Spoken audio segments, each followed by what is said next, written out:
Games Workshop are feeling blue, Ultramarine blue to be exact, and I thought that as a collector of Ultramarines myself, I would take a look at what they've got and tell you what I think is inherently the problem with Ultramarines and the ranges that they get.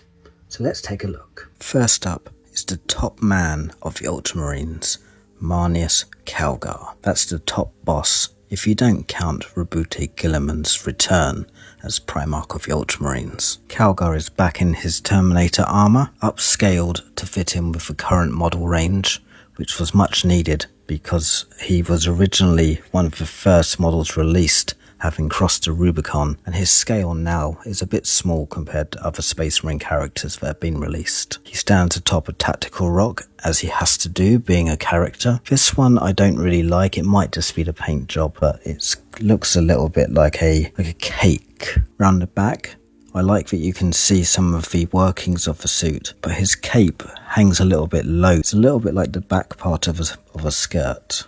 Looks cool from the front having that, but from the back I'm not really too sure. Overall though, it's a very nice model. It's just an update of the Marneus Calgar we had before, put back in Terminator armour, and it fits in with the Space Marine 2 aesthetic, which I assume is what they're going for, as new players to the hobby especially will be looking for that if they've come from playing Space Marine 2. Cato Sicarius has also had a similar update, probably bringing him more into scale and also putting him in Mark 10 tactical armour. I love the banner.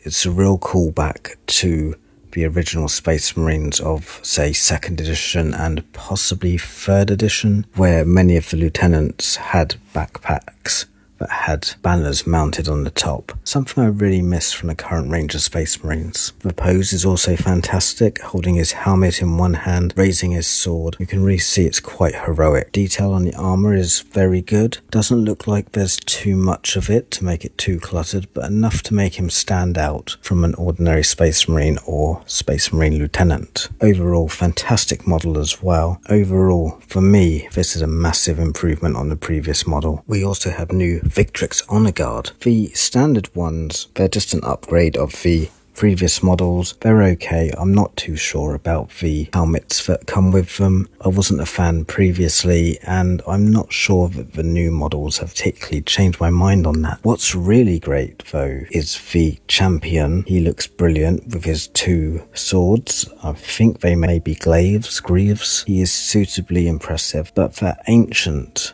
holding the banner, that's what really stands out. He's ornate enough that makes him look like he deserves to be carrying the banner, and also the banner is just ginormous itself. I think the design is from 2nd edition as well. These models have they've been upgraded, but they certainly have hint of leaning back towards the 2nd edition, which I think is fantastic because I really love the nostalgia in that, but they've made it fresh, and I assume that banner is moulded as well. It's really fantastic. We have an upgrade pack as well for the Ultramarines, which is packed full of heads, helmeted and non-helmeted, shoulder pads of all different types, swords, symbols, a Terminator body, and arms for them as well, and a few little bits for weapons. It's nothing to write home about. Moulded shoulder pads and a bunch of heads. Most of them are unhelmeted, but there is a few that are. I have to say, this guy with the white hair and beard looks particularly Romanesque and very Ultramarines to me. And of course, the Ultramarines get their own combat patrol. This one, although being Ultramarines, there's nothing really that makes it Ultramarines apart from the fact that it has the upgrade sprue in it and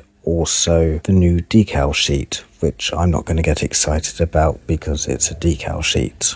It comes with 5 intercessors, 5 reavers, 3 aggressors, and 3 blade guard. The only thing that really makes it an Ultramarines one is, as I said, the upgrade sprue and the fact it's got Chief Librarian Tigurus or Tigerius. I don't know how it's pronounced, but I'm sure someone will correct me. There's nothing wrong with the combat patrol. It just isn't Ultramarines, as I will go on to explain, is the main problem with the Ultramarines, that they are basic. the standard Space Marine, so there's not much you can do to make something Ultramarine specific, because it could be for any chapter. And one last quick mention should be that coming from the Black Library novels, we have a model for Theron Erios, who is apparently the newly appointed captain of the Ultramarine Sixth Company, and features in his own book called Master of Rights, and if I remember correctly, he's also in some other books as well. And there you have it, the new releases from Games Workshop for the Ultramarines that will be coming soon. But as I said, there is a problem with the Ultramarines, and I think it is down to the fact that they are the ultimate Codex chapter. The basic Space Marine is what an Ultramarine really is, and there's only so much you can do. Space Wolves, they have a whole host of characters, whole host of units that differ from the Codex Astartes. And so to me, the Ultramarines, although they get these cool Romanesque special units, there's not really much you can add to it. And the Combat Patrol especially emphasizes this, because it could be a Combat Patrol for absolutely any Space Marine faction. The only thing that makes it a Ultramarine one is the special character and the upgrade sprue that is specifically for the Ultramarines. And so I think this is the real problem with trying to make Ultramarines special in some way. They are the vanilla chapter really, aren't they? They're never going to be Space Wolves, they're never going to be Blood Angels. They are just the epitome of what a vanilla standard Space Marine army should be. And I think that's where they should stay. Keep the special characters. The units that they've got are really cool. This is, at the end of the day, a vanilla Space Marine force. But let me know your thoughts down in the comments, and we'll have a good chat there about what we think of the new Space Marine releases. Bye for now.